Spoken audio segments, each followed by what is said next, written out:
기도하시겠습니다. 하나님 아버지 감사합니다.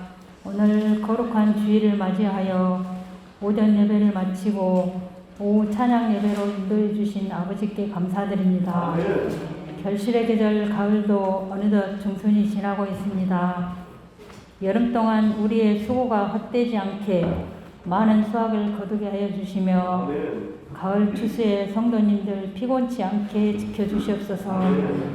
하나님 아버지, 세상의 어떤 즐거움보다 예배가 힘이 되게 하여 주시고 감사함이 버릇이 되게 하여 주시며 항상 기쁨으로 생활하게 하여 주시옵소서.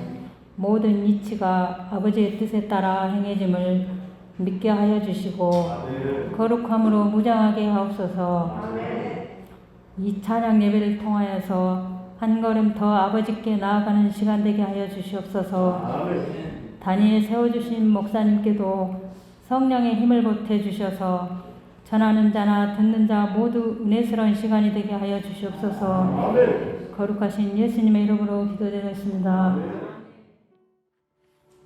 성경 말씀은 창세기 45장 1절로 8절 말씀입니다.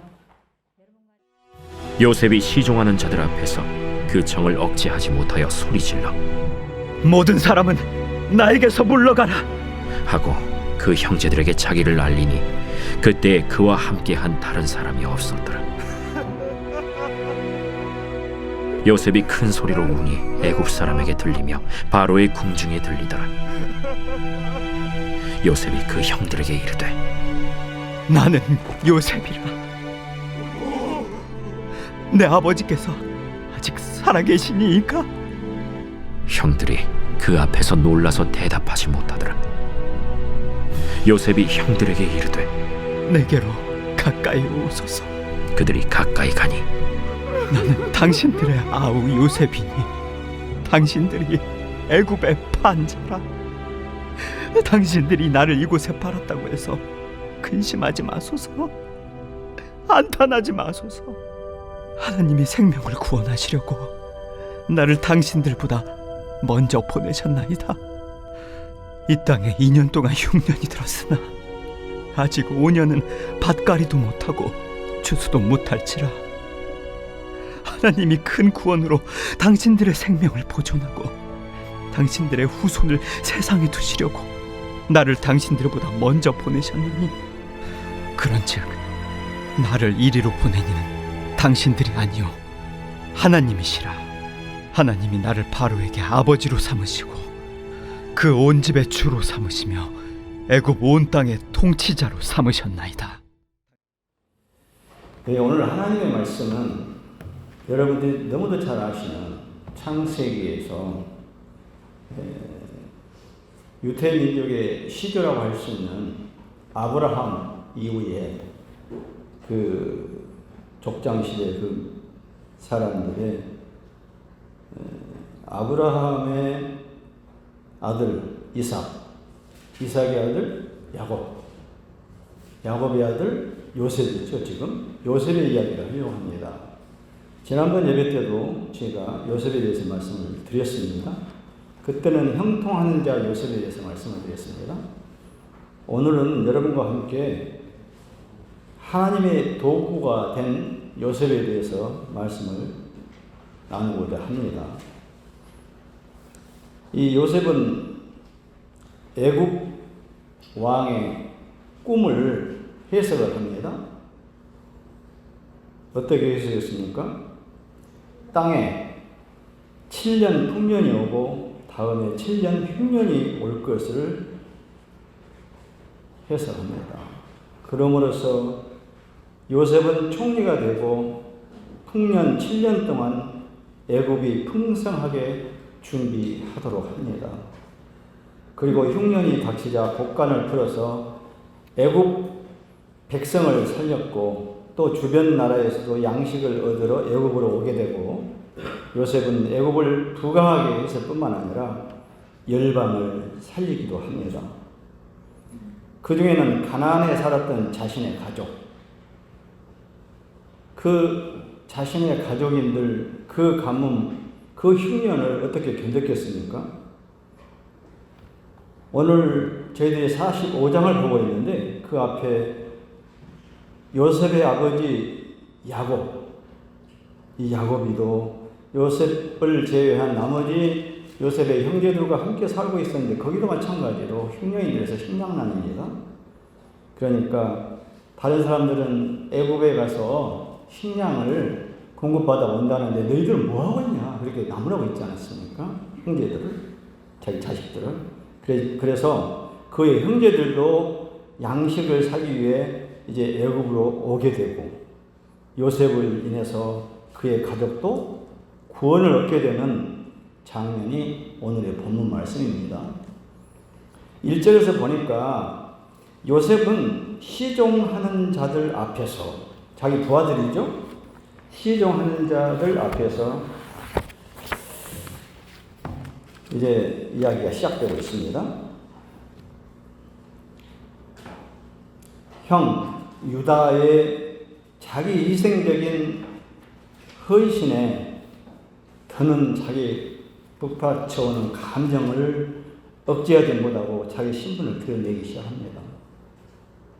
지금까지는 계속 자기 신분을 밝히지 않았었죠. 여러 가지 방법을 통해서 식량을 주기는 줬지만 자기 아버지와 베냐민과 함께 상봉하기 위해서 계속 여러 가지 방법을 통해서 자기 신분을 속이고 이들의 진실성을 살펴보고 있었던 중이었습니다. 그런데 오늘 그 앞장 44장에서 보면 계속해서 형 유다가 계속 열변을 토합니다. 그 열변 44장에서 보면 이 유다가 얼마나 성격이 변해 있는지를 알게 되고 그 형들과 또 자기 동생 베냐민과 또 자기 아버지와 정말로 현재는 모든 것이 해결돼서 잘 살고 있다고 하는 것을 알게 됐습니다. 여러 가지 시험을 통해서요. 그래서 자신을 팔아넘기는 형들이 죄책감을 안고 살아왔고 아버지와 베냐민을 진짜 가족으로 배려하고 희생하려는 그 마음이 있다는 것을 확인하게 됩니다. 그래서 드디어 용서할 마음이 요셉에게 생겼다고 하는 사실입니다.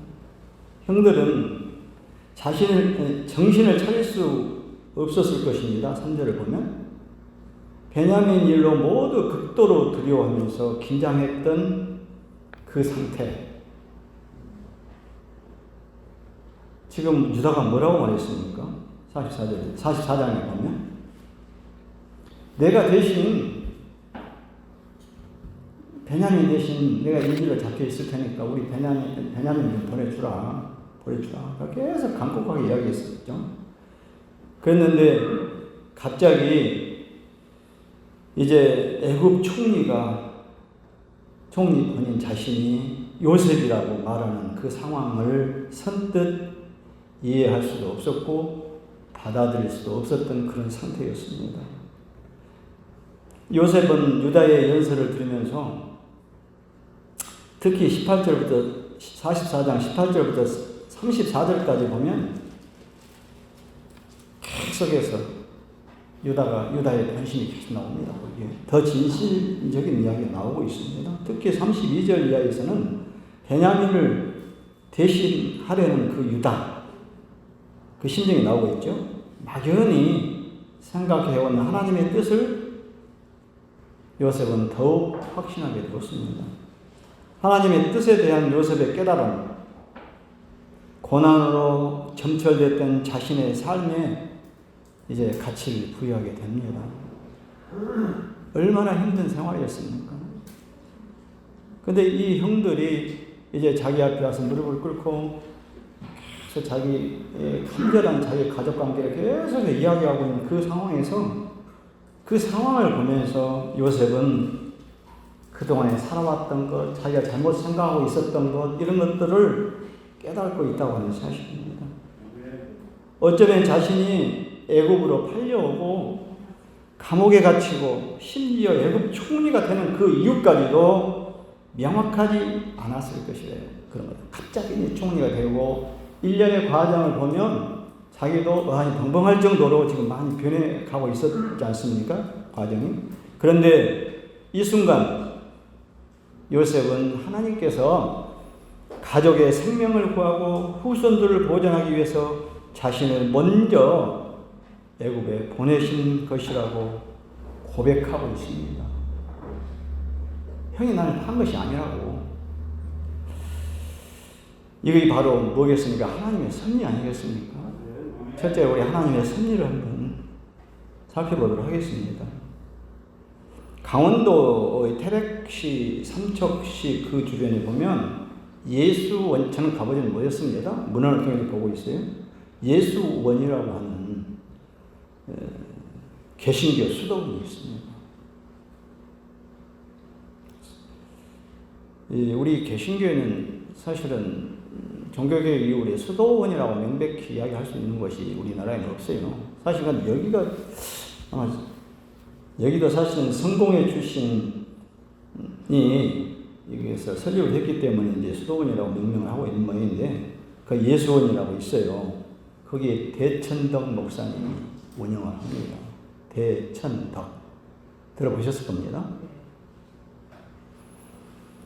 그 사람은, 대천덕은 우리나라 이름이고, 토레이 신부, 토레이 선교사, 중국 선교사였습니다. 그분의 3세, 그러니까 벤 토레이라고 하는 사람이 대천덕 목사입니다.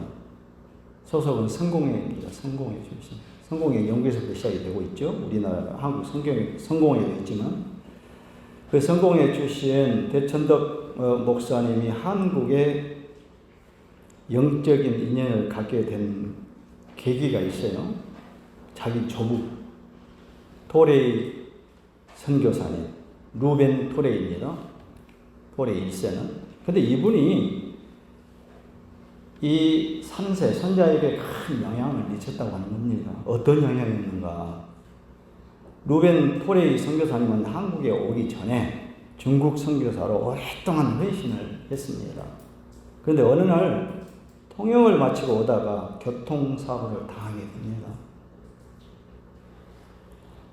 혼수 상태에 있었습니다. 교통사고를 당해서. 그런데 의사가 할 수 없이 팔을 잘랐어요. 그 토레이 선교사 그 팔을 자른 겁니다. 혼수 상태에 있었을 때, 혼수 상태에서 깨어나 그가 제일 먼저 기도하는 것이 있어요. 기도. 정말 감동적이고 감격적입니다. 우리가 듣기에는 감동적이면 그 일을 당한 사람 입장에서는 어떻겠습니까? 그러나 이 사람은 어떻게 기도를 하냐면요. 주님, 저는 주님의 선한 섭리를 믿습니다. 깨어나서 기도하고 있어요. 한쪽 팔을 가져가 주셔서 감사합니다. 사람들은 그의 기도를 이해할 수도 없다면서 의아해 있습니다. 그 후에 그 사람은 선교 사역을 마치고 중국 선교사 그 자리를 은퇴합니다. 그리고 안식을 위해서 미국에 갔다가 다시 자원해서 한국으로 오게 됩니다.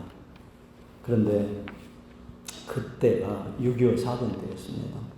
그 사람이 한국에 올 때요. 전쟁으로 말미암아 많은 군인들과 백성들이 팔과 다리를 잃게 되었죠. 선교사님은 이들을 보면서 주님의 섭리에 뜨거운 눈물을 흘립니다. 단순히 그들이 불쌍해서가 아닙니다. 그는 팔을 잃고 난 다음 미국에 갔을 때 의수족이요, 발과 팔을 만들어서 사용했다고 합니다. 그래서 팔다리 없는 사람들에 대한 깊은 애정과 관심이 누구보다도 많습니다. 그리고 그는 발견했습니다. 주님의 뜻이 여기 있었구나. 주님의 뜻이. 감사합니다. 아무도 한국의 전쟁에서 팔다리 잃은 사람에게 관심을 가지지 않았습니다. 그런데 주님은 저에게 팔을 하나 가져가시면서 이들에 대한 사랑을 일깨워 주셨습니다. 그리고 인조팔과 다리를 만들어서 이들을 도우라고 섭리하신 것을 믿습니다.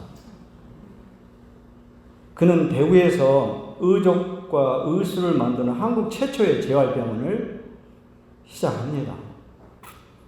의수족을 만들어서 상위 군인들과 국민들에게 보고하면서 전도하기 시작합니다.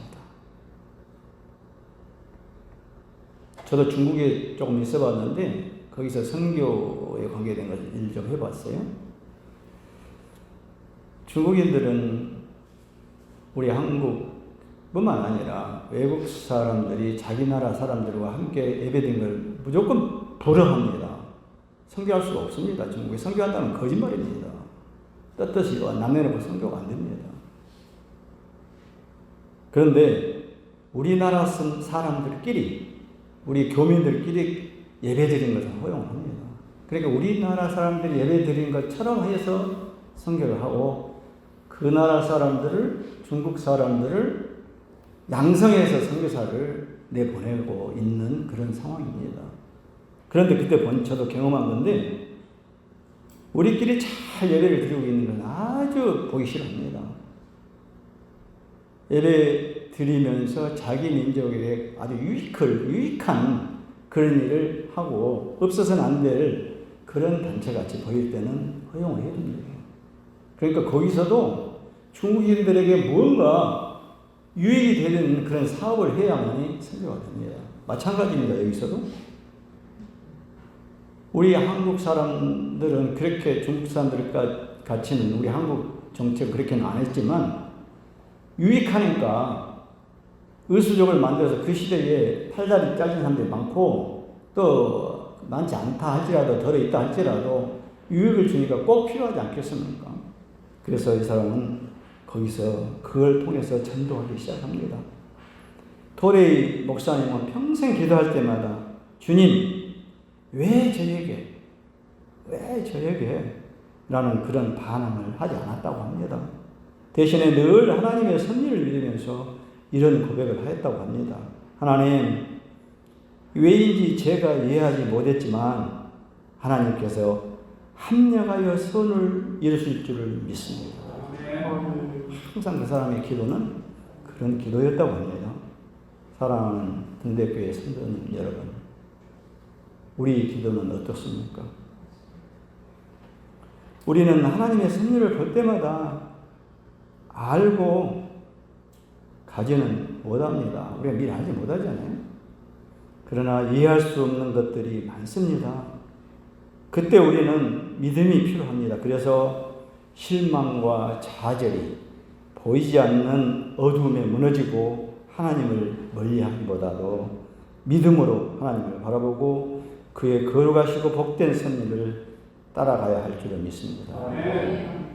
믿음으로 하나님을 바라보고 그의 거룩하시고 복된 섭리, 하나님이 정하신 그 어느 때에 우리는 알게 될 것입니다. 그리고 그 계획과 섭리를 찬양하게 될 것입니다. 주일 오후 예배 직전에 드리는 찬양, 우리의 가슴에 와닿는 찬양을 선곡에서 많이 하고 있는 것도 우리에게는 큰 복된 하나의 장면입니다. 마치 쇠 있죠, 쇠 조각 하나를 물에 던지면 어떻습니까? 가라앉아 버립니다. 그러나 그것을 한 조각 한 조각 이어서 배를 만들면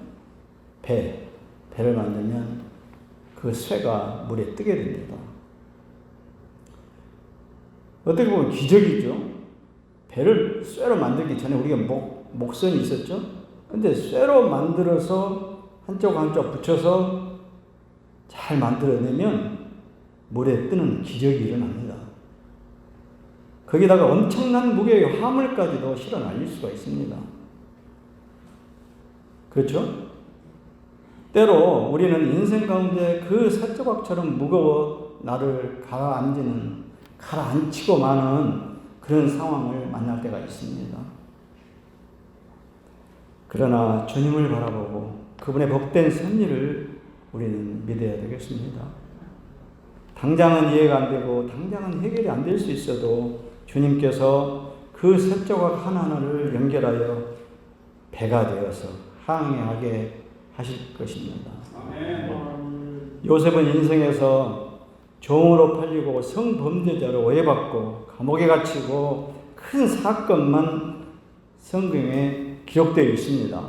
그러나 종으로 있을 때 이전에 받지 못했던 그 서름도 있었을 것이고 또 감옥에서도 먹고 싶은 것 하나 제대로 먹지 못하는 그런 배고픔도 있었을 것입니다. 그러나 요셉은 항상 다 이해가 되지 않지만 그래도 하나님의 섭리를 믿고 있는 자리에서 여전히 하나님의 사람으로 서서 주어진 삶의 최선을 다했다고 하는 것입니다. 드디어 하나님의 축복으로 총리의 자리에 올랐고 이제 거기에서 모든 것을 잊어버리고 다시 시작하는 마음으로 첫째 아들을 낳고 그 이름을 므낫세라고 지었습니다.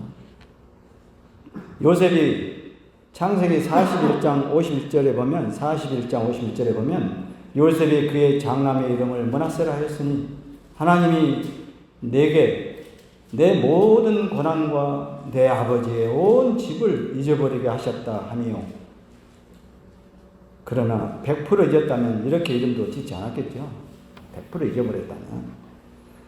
이 말을 통해 추측할 수 있는 것은 그 이전까지 자신의 고난과 온 집의 일은 괴로운 기억이었을 것이라고 하는 것이죠. 그렇기 때문에 그렇게 이름을 지었겠죠. 그러나 시간이 지나고 세상에서 잘 되면서 조금씩 잊어버렸을 것입니다. 사랑하는 성도 여러분, 잊어버리는 것 참 좋은 해결책이기도 합니다. 모든 것을 잊지 않고 우리가 산다면 살 수 없겠죠. 그럴 수만 있어도 좋겠다 싶은데 잊혀지지 않아서 괴로울 때가 또 있어요. 잊혀지지 않아서 괴로울 때가 우리 인생의 여정이지 않겠습니까? 잊어버리면 좋았을 것을 잊지 못해서 끝까지 가지고 가면서 고민하고 있죠. 그런데 성경은 하나님은 우리가 잊어버리는 것이 아니라 용서하고 축복하도록 하십니다. 아멘. 잊어버린 것 위에 용서하고 축복하라고 하는 겁니다. 아까 설교 말씀에서 있었습니다만 용서 이상은 더 사랑은 없다고 말씀하셨죠. 모든 일이 합력하여 선을 이루는 하나님의 섭리 앞에 서게 됩니다. 우리는 그 모든 것을 의미를 생각하지 않고 살기 때문에 모를 수도 있지만 모든 일이 합력하여 선을 이루는 하나님의 섭리 앞에 서게 됩니다. 요셉의 인생의 하이라이트라고 할 수 있는 본문 장면, 오늘 본문의 그 장면, 마침내 그의 인생의 무거웠던 새 조각들이 연결되면서 뜨는 배 있죠, 무게? 배가 되어 나타난 하나님의 계획을 이해하게 되고 구원의 섭리를 보면서 하나님을 찬양하는 장면입니다. 그 앞에 42장부터 쭉 읽어서 45장까지 이르게 되면 모든 것이 정말로 감격적인 장면 하나입니다. 그래서 요셉은 구원의 도구가 되는 것입니다.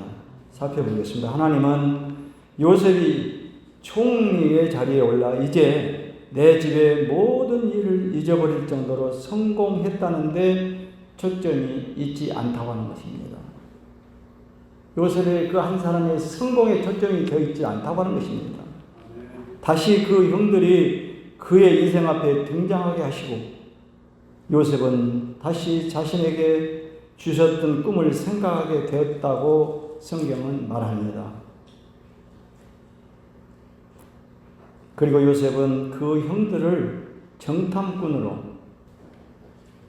식량 얻으러 온 그 형들을 정탐꾼으로, 도둑으로 또 등등 3번에 걸쳐서 시험하게 되고 그 과정을 통해서 그들 안에 회개의 마음이 있음을 보면서 요셉은 용서의 눈물을 흘립니다. 그리고 형들에게 말합니다. 나를 이곳에 팔았다고 근심하지 마소서. 더 이상 한탄하지 말라고 말합니다. 요셉은 형들을 용서하고 오히려 다독입니다. 그리고 요셉은 고백합니다. 하나님이 당신의 구원을 이루시기 위해 나를 먼저 보내셨습니다. 오늘 본문 5절, 7절을 다시 한번 봅시다. 5절, 7절. 여기서 되풀이하는 표현이 무엇입니까?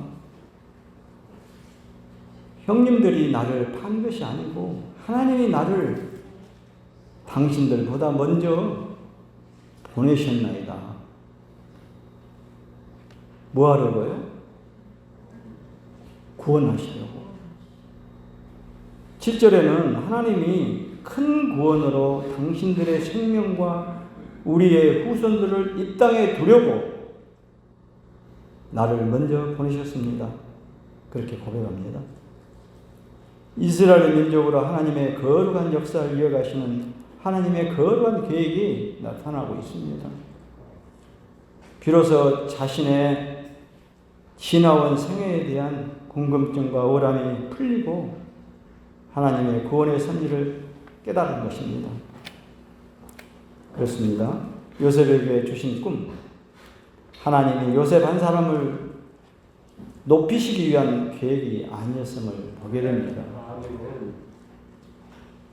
하나님은 다른 사람을 다 누르고 나를 1등하게 하시는 비전을 주시지 않습니다.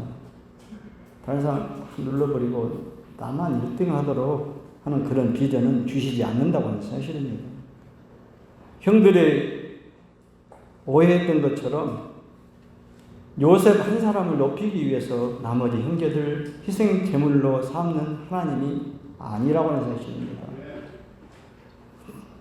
결국 성경이 목표하는 것은 요셉이 총리가 되었다는 것이 아니라 그 형들과 함께 당신께서 작정하신 모든 영혼들을 구원하시려는 뜻이다.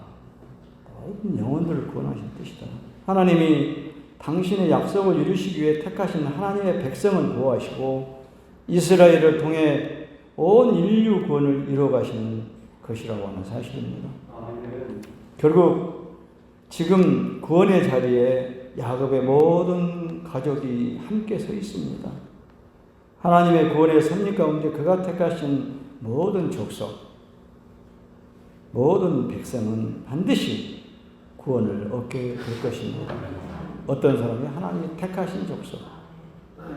그러나 요셉처럼 영광의 자리에 설 것인가 아니면 형들처럼 부끄러운 구원을 얻게 될 것인가, 이것은 우리 각자의 선택의 몫입니다. 부끄러운 구원을 받을 것인가, 요셉처럼 영광의 그 자리에 설 것인가. 하나님의 구원의 섭리는 인간의 타락 이후부터 지금까지 역사 속에서 면면히 흐르고 있죠. 그 속에서 하나님을 믿고 바라보며 순종하는 요셉의 인생을 통해서 삶의 고난과 형통을 통해서 하나님의 구원사의 도구가 되게 하시는 그런 사실입니다. 하나님의 섭리 속에서 구원의 복된 도구가 된다는 것은 이 땅에 그 어떤 기쁨보다도 비교할 수 없는 놀라운 인생의 기쁨과 충만한 의미로 가져가게 될 줄로 믿습니다. 그렇기 때문에 우리가 자랑할 것은 아무것도 없습니다. 지금 요셉은 오직 하나님이 나를 보내시고 이 자리에 앉히셔서 구원의 역사를 이루고 계심을 고백하고 있습니다. 그렇죠?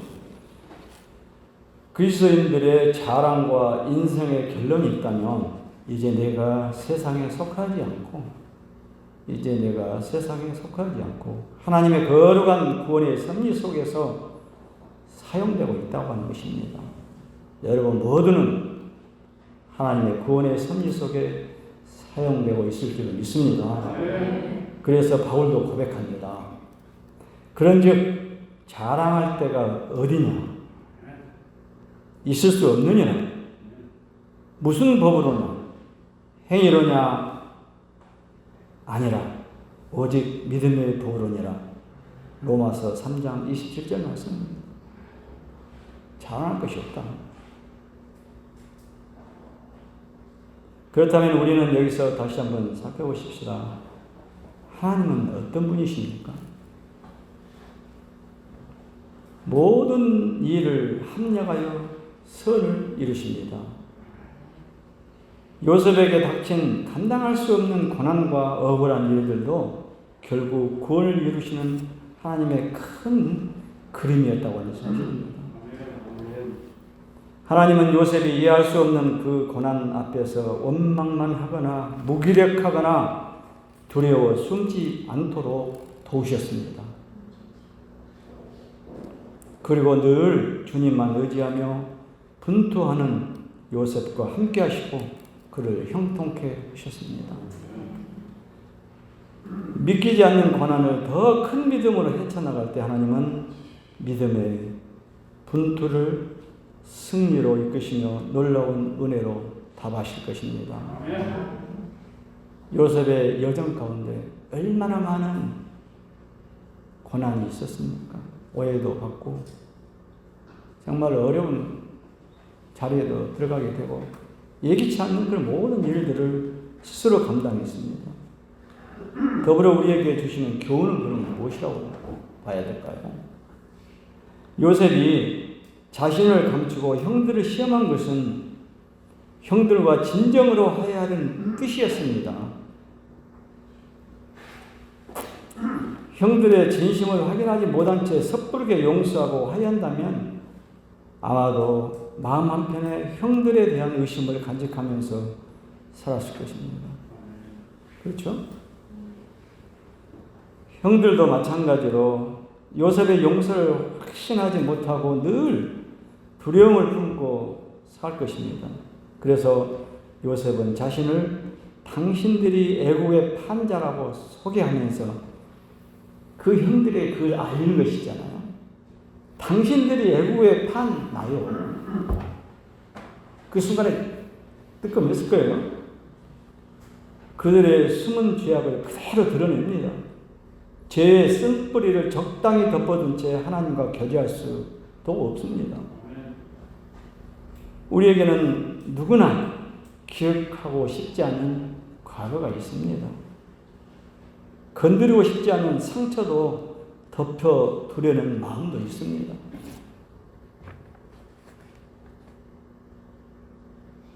없는 분 계십니까? 그러나 덮어둔 상처는 필히 어떻게 됩니까? 몸을 상하게 합니다. 덮어둔 허물이나 죄 때문에 참된 사귐에서 멀어진 그런 멀어진 사람이 있다면 먼저 다가가 대화를 나눠보십시오. 요셉은 여러 고난을 통해서 열어주신 길 위에서 하나님의 뜻을 찾았습니다. 그리고 마침내 그 뜻이 생명을 구원하시려는 하나님의 섭리임을 깨닫습니다. 구절구절이 너무도 감동적이고 감격적입니다. 이런 깨달음이 없다면 그는 단순히 애굽의 통치자가 된 것으로 꿈을 이뤘다고 여기고 8절에 형들이 그 앞에서 절하는 것으로 만족했을 것입니다. 그 꿈 이야기 한번 잘못해가지고 잘못한 건 아니죠. 이야기를 그냥 직설적으로 했다가 형들에게 계속해서 미움을 사고 끝까지 팔려지고 오늘 여기까지 오게 된 것 아니겠습니까?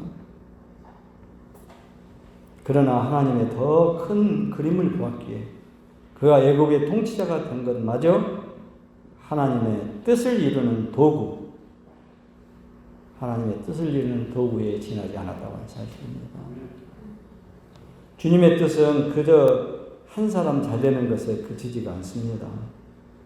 더 많은 사람의 생명을 구하시려고 더 많은 사람의 생명을 구하시려고 내게 베푸신 은혜가 무엇인지를 늘 묵상하는 성도 여러분들이 되시기를 바랍니다.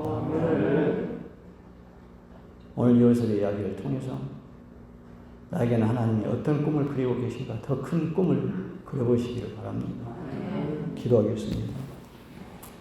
사랑의 하나님, 오늘 요셉이 형들을 만나서 그들의 고백을 듣고 그들 앞에 내가 요셉이라고, 내가 형들이 버렸던 팔아버렸던 요셉이라고 고백하고 밝히는 한 장면을 보고 저희들이 많은 것을 생각하게 되었습니다. 하나님, 우리의 모든 인생의 과정이 하나님이 쓰시기 위한 방법으로 우리를 여기까지 오게 했을 줄로 믿사오니 함께하여 주시옵소서. 최근 코로나로 모든 것이 멈춘 것 같습니다. 그러나 멈춤이 아닌 것을 믿습니다. 우리는 이 안에 흐르는 역동적인 하나님의 섭리를 보아야 한다고 생각합니다. 이것보다 더한 인류의 사건과 사고 속에서도 그 모든 것이 합력하여 하나님은 구원의 섭리를 연결하고 계셨습니다. 태초부터 지금까지 성경에서 말씀하신 대로 하나님의 열심은 멈추고 식은 적이 없으시고 그 역사는 역동적으로 움직여 마침내 이루어 가신 것을 봅니다. 우리 교회를 향한 하나님의 계획과 뜻은 현재 진행형입니다. 이 시대적 상황과 우리 교회의 상황 속에서 분명히 하나님이 합력하여 선을 이루셔서 결국 하나님의 섭리 앞에 하나님께 영광을 돌리게 될 것을 믿습니다. 우리들의 삶도 마찬가지입니다. 우리들의 삶 가운데 이해가 가지 않고 고난의 시기를 보내는 분이 계실 줄로 믿습니다. 하나님, 이들을 보호하여 주시고 이들에게 하나님의 그 뜻을 알게 하여 주시옵소서. 끝까지 하나님을 바라보게 하여 주시옵소서. 포기하지 않게 하여 주시옵소서. 하나님의 때에 하나님의 섭리가 이룰 줄 믿고 늘 하나님 앞에 기도하는 자들이 되게 하여 주옵소서. 그 하나님의 섭리는 재앙이 아니라 평안이요 미래와 희망을 주는 것임을 믿고 감사를 드립니다. 하나님, 저희들과 함께하여 주시옵고 늘 저희들이 하나님의 말씀에 낮아져서 하나님을 동행하며 하나님의 계획 속에 빠져드는 저희들이 될 수 있기를 간절히 빌고 나오며 예수 그리스도 이름으로 간절히 기도드립니다. 아멘.